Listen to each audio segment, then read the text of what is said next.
學壞師呢句説話咧都幾傷嘅。即係我曾經俾人話過咧，即係年青嘅時候，當時咧就哇覺得好受打擊啊！咁但係而家睇翻咧，咁呢句説話講咗之後，咁我就要揾個原因係點解？因為我好中意音樂噶嘛。即係一定要知道我做錯啲咩咧？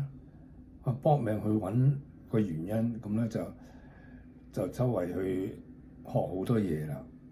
嗰陣時咧就冇乜師資嘅，因為我吹喇叭啊嘛嚇，咁呢係外國嘅嘢嚟嘅啦。中國人咧即係早期咧冇乜邊個係教得好嘅，冇乜即係唔好講正式嘅老師啦。鋼琴都好啲，鋼琴因為多數係 classical 啦，即係如果教 pop 嘅都好少啊。咁啊周圍去揾啦。咁即係而家後來發覺，原來因為我哋嗰個即係當年嘅香港嘅環境咧，喺呢一方面咧好貧乏。你就算喺琴行抄書都係一啲即係不着邊際，冇乜幫助嘅。即係就算 chord 都好啦，即係和音啊，咁佢即係列咗一個表叫你去你查呢個手冊咧，就你想揾邊個 chord 都揾到啦。咁後來發覺呢啲都係冇料到啊！即係如果你明白嗰啲和音嘅結構，你都唔需要去揾個手冊去查 G minor 係乜嘢咁樣噶嘛，係咪？咁即係咁又因禍得福，所以即係話所謂學壞師咧，其實係我唔相信呢樣嘢咯。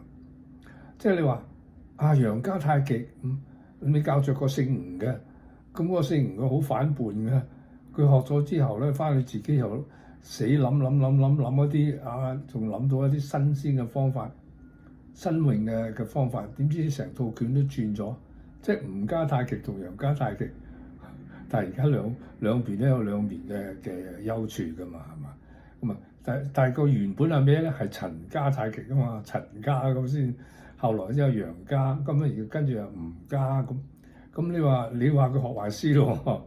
即係你話吳家學壞師，咁即係要睇翻陳家又覺得楊家學壞師嘅喎，係咪啊？其實冇學壞師嘅問題咧，有個原則就係你對呢樣嘢有冇係咪咁熱愛即係我有時教啲小朋友，我見佢咧係好冇心機學琴，咁我話你中唔中意㗎？如果中意咧，你就繼續；如果唔中意咧，話俾爹哋媽咪聽，我唔想學啊。咁你話俾你問下你自己，你中意學咩先？或者你中意畫畫，或者你中意做運動嘅，咁不妨轉一轉咯，咁樣好啲。你冇即係好有型喎！嗰陣時嗰個即係學壞師，咁就行咗去喎，哇！好不負責任啦，我係咁發覺。佢又唔知道呢啲説話會傷到啲小朋友希望大家即係教學嘅老師咧都要即係喺呢方面都要小心咯。